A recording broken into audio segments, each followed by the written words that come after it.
Panggap na langgam.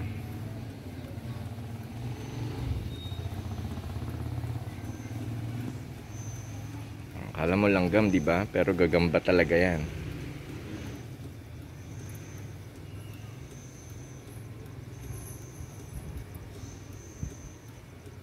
Talaga siyang gagamba, oh.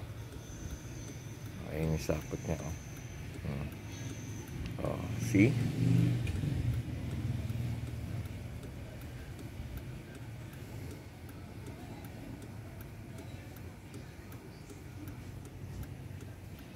Ayun ang tunay na langgam.